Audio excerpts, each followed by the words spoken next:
Hello everyone. So today you might be surprised by seeing an LRDI set because usually I deal with QA. Anyway, but today I'll be dealing with an LRDI set. The topic, it is on the topic set theory, and the source of this question is SimCat. SimCat, those who don't know what SimCat is, SimCats are IMS box. Okay, this is from last year SimCat. Okay, let's read the question. And first of all, let me erase this. Okay. Madhur, Vikas, and Kunal are three expert chefs who teach the recipes for cake, chocolate ice cream, Punjabi gravy mix. Each chef taught 25 students. Okay, so 25 is the total number of students. Total, and each student learned at least one recipe. At least one means none equals 0. Okay, from only one chef, at least one. The table given below. This is so the question. Let's read the question. Question number 1 is maximum number of students who registered for learning all four. Maximum number of students for this question. Okay. So you can see there are four recipes. So this is set based on 4 set Venn diagram. Four variables basically you can say for right here. So if we will do it by Venn diagram, this Venn diagram, this one, this can be an hectic process, so we will be dealing with equation approach. Okay. Now question number, start from question number. What can be the maximum number of students who enrolled, who registered for learning all four? So all four, we have to maximize all four, exactly 4. Okay. So as we know that this equation, exactly 1 plus exactly 2 plus exactly 3 plus exactly 4 is equal to total number of students, and they are 25. Okay, equal to basically इस equation में none भी होता है, मगर यहाँ पर none 0 दिया है. You can see from this line, learned at least, so none is equal to 0 here. So a plus b plus c plus d is equal to 25. This is one equation. Now we'll do a chef by chef. Chef Madhur, Chef Vikas, and Chef Kunal. Okay. First of all, for Madhur. Okay.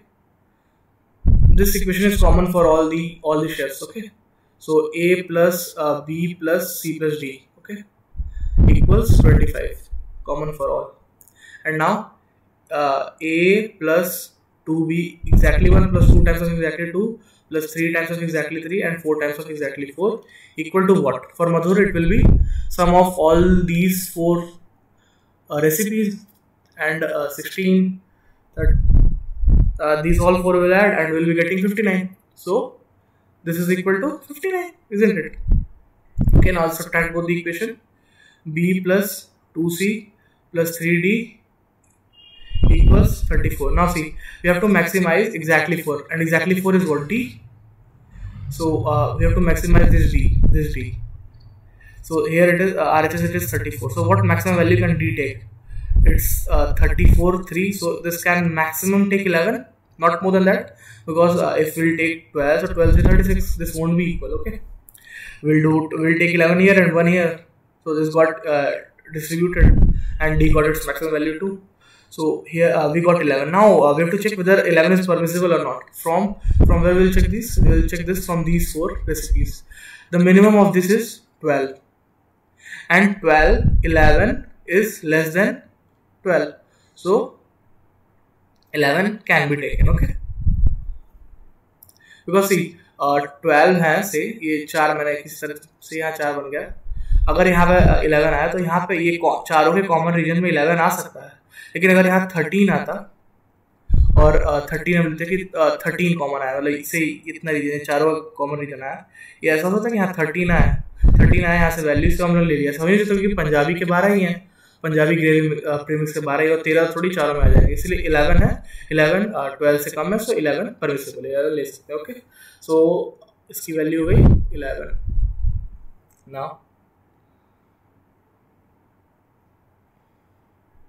Now we'll do the same for 11. Now we'll do the same for Vikas. अब उतना explanation part लगेगा नहीं, similar है. Okay, a plus b plus c plus d equals 25. a plus 2b plus 3c plus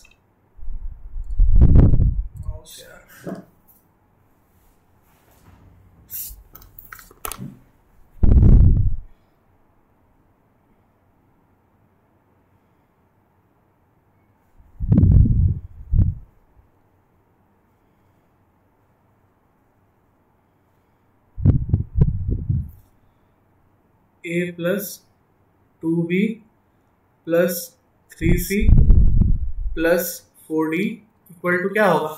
बस ये विकास के लिए कर रहा है तो हम लोग ये सारा ऐड कर देंगे। 4 4 8 8 3 11 11 7, सो दिस विल बी 58। फिर इक्वेशन सब्ट्रैक्ट करेंगे जैसे पहले किया था, इसमें सेम माइनस किया, b plus 2c plus 3d equal to 33। अब फिर d की मैक्सिमम वैल्यू 11 3 33। अब d परमिसिबल है, minimum is 13, 11 is less than 13, so 11 is permissible, so इसमें आ गया 11। अब सिमिलरली कुणाल के लिए सेम इक्वेशन ये वाली रहेगी। दूसरी इक्वेशन हो गई a plus 2b plus 3c plus 4d equal 15 4 60। फिर इक्वेशन सब्ट्रैक्ट किया हमने तो b plus 2c plus 3d equal कितनी आई?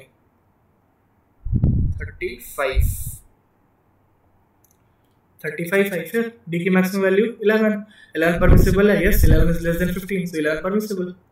अब क्वेश्चन पूछा है maximum number of students registered for learning all 4 recipes, the sum of these three, 11 into 3 33 is answer to this question. Done, easy question.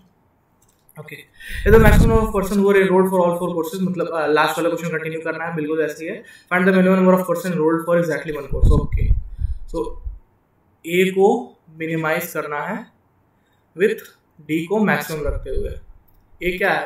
Exactly 1, d क्या है? Exactly 4। Okay, ये पूछा ना, exactly 1 course. Okay, so question number 1, वहाँ से d की value आई थी 11, मधुर की बात कर रहा हूँ मैं, फॉर शेफ मधुर, d की वैल्यू लाई थी 11। सो इक्वेशन क्या आया था आखिरी वाला? b plus 2c plus 3d, ये तो हर बार सेम इक्वेशन आएगा, उसको डाउट ही नहीं, बस ये ऐड करके माइनस किया था हमने। सो 59 किया था, इसका सम 59 आया था, माइनस 25 दिया है, टोटल 25 माइनस किया था, यहाँ 34 आया था। ओके, ये हमने 11 रखा था। सो b की वैल्यू मिनिमम अब कितना बचा? 33। सो 1 बचा, वो यही दे सकते हो कि यहाँ 2 देंगे तो एक्सीड हो जाएगा, तो ये b हो गया 1 और d हो गया 11, c हो गया 0। ओके, अब a की वैल्यू निकालनी है, ये इक्वेशन याद है, a plus b plus c plus d equal to 25। Substitute करो यहाँ 11 1 0, a की वैल्यू आई यहाँ से 13। सिमिलरली विकास का था, विकास का d क्या आया था? 11, तीनों का 11 आया था, तो याद ही हो गया 11। So b plus 2c plus 3d equal to 33 था। ये 11 आया था, सो 11 से 33 मतलब ये दोनों 0, ये 0 ये 0। सो a प्लस 0 प्लस 0 प्लस 11, इसी इक्वेशन में रख रहा हूँ मैं इस वाले में, क्योंकि ये तीनों के लिए सेम है, इक्वल टू 33। तो a की वैल्यू 33 माइनस 11, सॉरी a की ये इक्वल टू 25 था, 25 माइनस 11 14। ओके, तो इसके लिए 13, इसके लिए 14। अब कुणाल का भी कहीं एडजस्ट कर देते हैं, b plus 2c plus 3d equal to 35 आया था, 60 माइनस 25। ओके, 11 रखा था, 2 बचा था, 2 बांटना। देखिए अब हमको यहाँ हमारे पास 11 था, ये 33 हो गया, अब 2 बचा, 2 ऑप्शन है हमारे पास, ये तो इसको दे दें, b को 2 कर दें, ये ऑप्शन है, या तो हम c को 1 कर दें। अब हमको a को जो है मिनिमाइज करना है, इजंट इट? सो हम जितना कम होगा उतना a को देंगे। अगर यहाँ से हम c को 1 दे देंगे तो a के पास a की वैल्यू बढ़ जाएगी। वही अगर हम b को 2 दे दें, 2 और 11 वाला केस ले लें, तो a की वैल्यू क्या आएगी? b को हमने 2 ले लिया और d को 11 ले लिया, सो 25। बस यही इक्वेशन है, a की जगह a है, यहाँ 2 और 11 इक्वल 25, सो यहाँ पे वैल्यू आएगी a इक्वल टू 12। एक मिनट इरेज करके दिखाई देता हूँ। सी इसकी इक्वेशन क्या थी? b plus 2c plus 3D equal to 35। ये 11 था, अब 2 बचता, ठीक है। दो ऑप्शन, एक ये B2 ले लें, ये 0 ले लें। दूसरा ऑप्शन ये 0 ले लें, ये 1 ले लें, और ये तो 11 रहेगा इसमें, नो डाउट। तो दोनों केस में 35 आ रहा है, ओके। अब दोनों केस में हम ए की वैल्यू निकालेंगे, ठीक। सिंपल, ए के निकालने के लिए कुछ करना ही नहीं। 25 माइनस 11 माइनस 12 आएगा। अब इस केस में हमने ए निकाला, यही इक्वेशन में रखा है, कंफ्यूज नहीं होना बिल्कुल भी। a plus B plus C plus D equal to 25, क्योंकि यहीं से ए की वैल्यू निकलेगी ना। उसी इक्वेशन में हमने बी सी माइनस करें तो ए आ गया। अब फिर हम वही करेंगे, 25 माइनस 11 माइनस 1 इक्वल टू 13। कौन सा कम है? 12। कम क्यों लिया? क्या क्वेश्चन पूछा है? Minimum number of for exactly 1, okay. So 13 और 12 में कौन सा लेंगे? 12 लेंगे। सो इसके लिए 12 आ गया। इसके लिए क्या आया था? 14 आया था इसके लिए, इसके लिए 30। सो तीनों ऐड करने पे answer is 39। Okay, so question number 2 done. अब दो अच्छे क्वेश्चन आते हैं।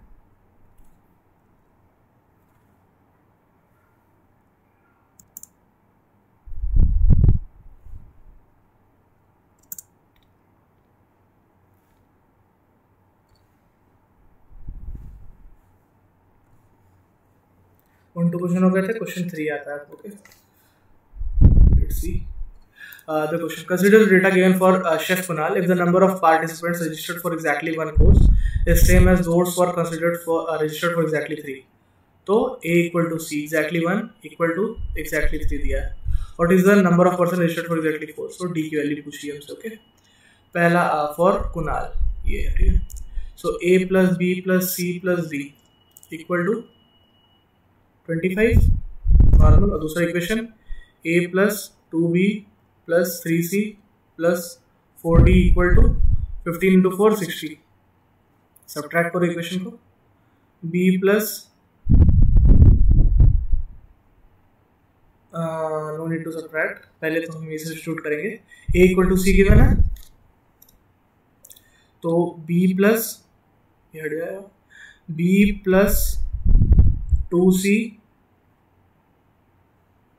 B plus 2C plus D equal to 25। Similarly यहाँ पे 2B plus 4C plus 4D equal to 60, okay.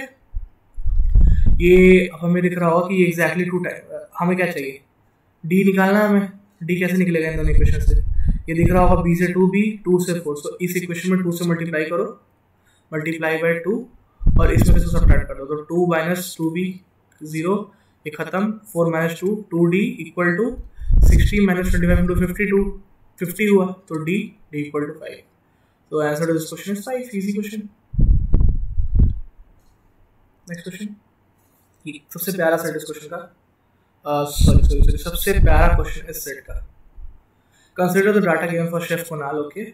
The number of participants registered for exactly one course is same as those for exactly last question का data, मतलब A equal to C given है, D equal to 5 आया था। It is also known that X number of students registered for exactly each possible combination of two courses. Okay, ये थोड़ा समझाने वाली चीज। Each possible combination of two courses and Y number of students registered for each possible combination of 3 courses. Okay, देखिए जब हम 4 set Venn diagram बनाते हैं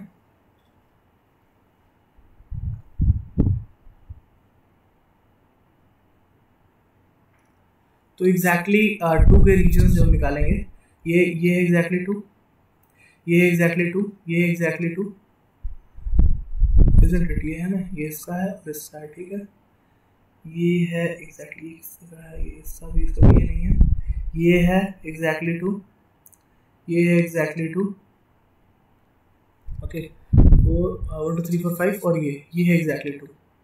तो 6 रीजन आते हैं एग्जैक्टली 2 रीजन के। अब ये लगा काफ़ी हेक्टिक हो गया वैसे सॉल्व करने से, इससे बेटर है कॉम्पिटिशन कॉम्बिनेशन से। कितने सेट का वन डायग्राम है? 4C, क्या चाहिए हमें? Set of combination of 2। So 4C 2 कितने हुए? 4 into 3/2 equal to 6, okay. So 6 region होते हैं और दिया है कि X number of students registered for each possible combination of 2 courses. मतलब यहाँ X यहाँ x, यहाँ x, यहाँ x, यहाँ x, तो टोटल 6x हो गया। ओके, अब सिमिलरली और क्या, y number of student registered for each possible combination of 3 course, बस काउंट भी कर सकते लेकिन नहीं करेंगे हम, फिर वही फॉर्मूला लगाएंगे 4C3, ये तो सिंपल NC n माइनस 1 होता है तो n हो जाता है, तो 4, तो 4y की रीजन मतलब 4y। ओके, अब ये हो गया ये दो डाटा। तो क्या पूछा, how many student register for exactly one course, एक वैल्यू हमें निकालनी है, मतलब C निकाल ले क्योंकि A इक्वल टू C की वन। ओके, अब लास्ट क्वेश्चन का डाटा था